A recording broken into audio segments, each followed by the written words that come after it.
The Maid of Honor, April Stahl, with an interactive story.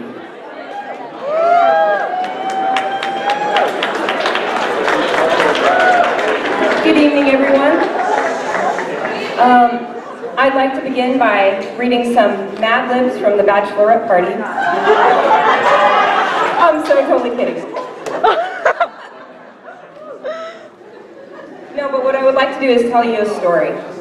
So, on January 21st, 2016, I was absolutely miserable in the waiting room of the emergency room with a broken foot. And so I get a text from my best friend. She says, "Heads up, I'm talking to a guy right now. I don't know where it will go, but I wanted to keep you in the loop." So I reply, "Cool, does this dude have a name?" And she says, "Yep, his name is Sean. I met him briefly in early December and we connected again right after Christmas. He lives in Oregon right now. And right now we've been talking on the phone every 5 or 6 days. It's way too early to tell anything for sure, but I obviously like him if I'm going to sit on the phone and talk to him to 2 or 3 hours," and then in parentheses, "I'm not a phone person, and even if I love you, I'm maxed out at 45 to 60 minutes. So I'm keeping certain people in the loop."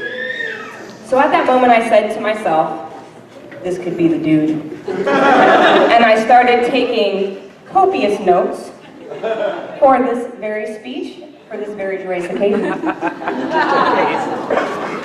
So the combination of my notes is what I hold in my hand today.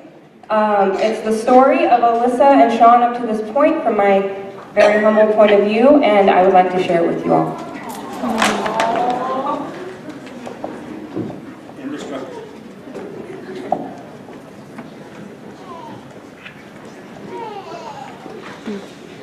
Once upon a time, there was an independent, goal-oriented, confident, pious young woman by the name of Alyssa Gloria Hoffberg.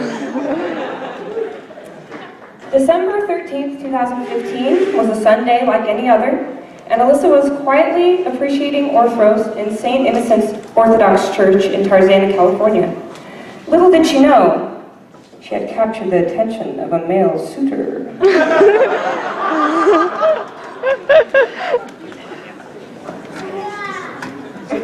Walter Sean Parrish, a perceptive, humble, kind-hearted, understanding, devout, extremely eligible bachelor, just happened to be in California visiting some family on St. Herman's Day 2015.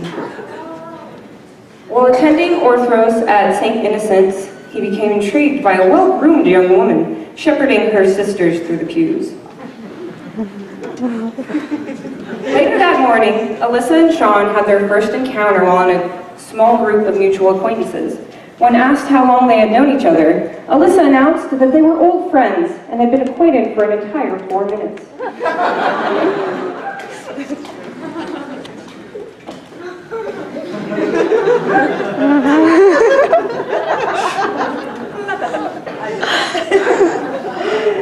A couple Sundays later, Alyssa arrived at church to find a letter addressed to her. It was from Sean. He asked her to contact him, expressing that he wanted to see what they could be past 4-minute friends.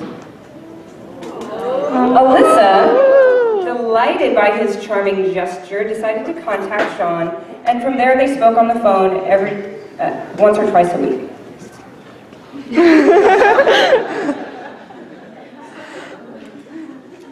On St. Valentine's Day, Sean sent Alyssa a box of chocolates, a gift card for a bottle of wine, and a card with both chocolates and wine on the front. Alyssa was wooed by the congruency of the gesture.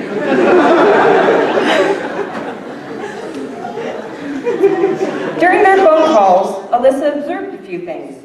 One, she said she and Sean shared the same values. Of this, she said, "I love hearing him tell me his opinions because they're my same opinions, just in his words."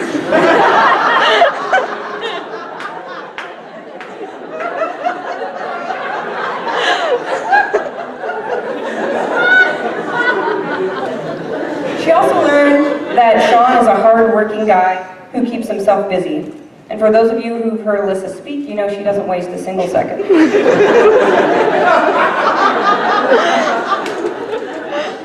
She also learned that he can cook, and we all know the way to a Hofburg's heart. True. In March of 2016, they had their first visit when Sean drove to California to spend a few days with Alyssa. When he first picked Alyssa up, she tried very hard to appear that she wasn't trying very hard.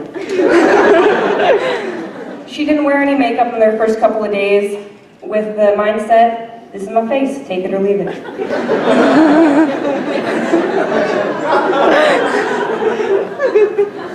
At the same time, Alyssa was evaluating Sean as well. She wasn't shy about asking him to work out with her, and she even made him do push-ups and sit-ups when they went on a hike together.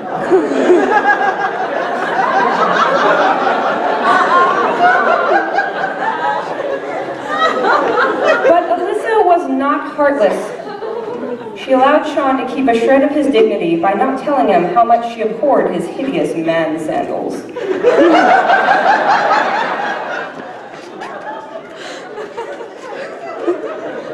During this trip, Alyssa and Sean shared a moment that would last a lifetime. In the midst of a particularly passionate conversation where their faces became rather close, Alyssa turned shyly away, then looked back at Sean with the mightiest double chin she could muster, and her lips tucked up into her teeth and asked, "You want a kiss?"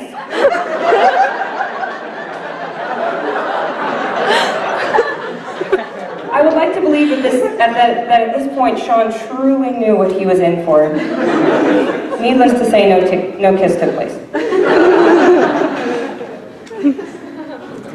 During this first trip is also when Alyssa and Sean shared their first hug. With this hug, Alyssa became weak in the knees. This chemistry is what made Alyssa realize that there was something special between the two of them.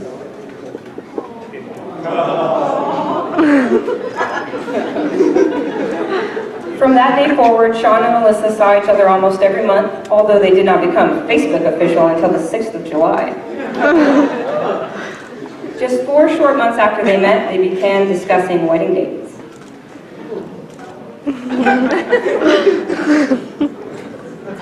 In May, Alyssa visited Sean and they enjoyed a hike. On the 20th of that month, a friend, actually Uncle Tony, commented on a picture of Alyssa and Sean on Facebook and asked, "Wedding bells?" Alyssa responded with, "Not quite, but that's something we're both interested in working towards." When that trip came to an end, Sean drove Alyssa back to the airport and she rested her head on his shoulder as From the Ground Up by Dan Pleshay played on the radio.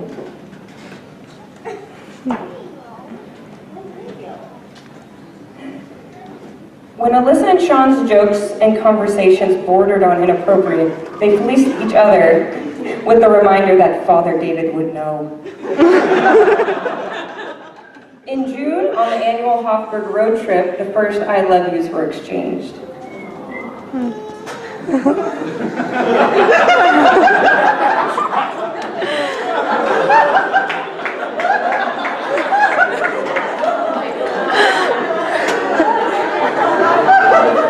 During this visit, Alyssa took a hard look at Sean. She viewed this man whose hair looks funny when it isn't gel, who was the sexiest when he wasn't even trying, and who had been working on his upper body per her request. This man who had one strange hair that stuck straight up on his ear like that. This man who might not be a fashion king, but who put his heart and time in developing unified prayer with Alyssa. Alyssa looked into Sean's eyes and thought, this could be the face I spend the rest of my life with.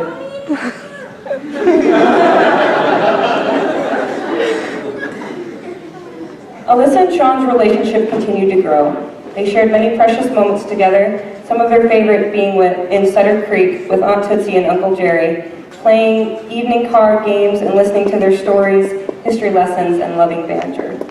In September, while visiting Alyssa for her birthday, Sean shared a private moment with Alyssa's father, during which he expressed his desire to build a life with Alyssa, and received permission to ask for her hand in marriage. Many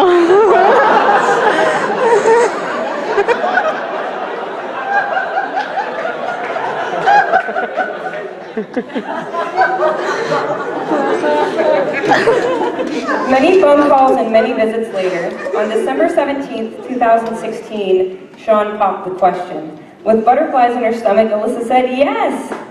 Then, because Alyssa is an overthinker, Alyssa had a major freak out. But thankfully, because she insists on planning everything right down to the very last detail, that freak out was right on schedule. And the rest is history.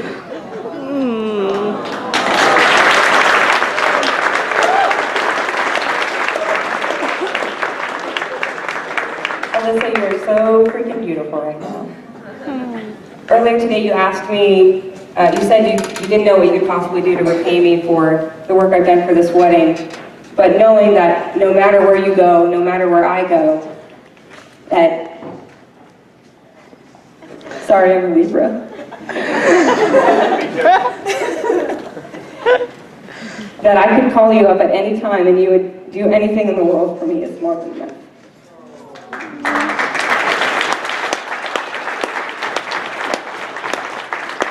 And Sean. My favorite thing about Sean is that he can cook a wonderful meal for 200 people, am I right?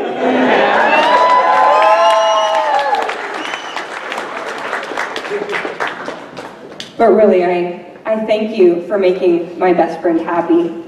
And even on the days you can't make her happy, I thank you for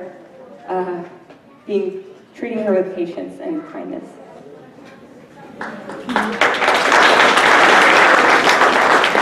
So, in conclusion, I'd like to give you this book to keep. If you take a look on it, take a look at it, you'll know I left out the title. I left out that part because I can't write your story. Nobody can.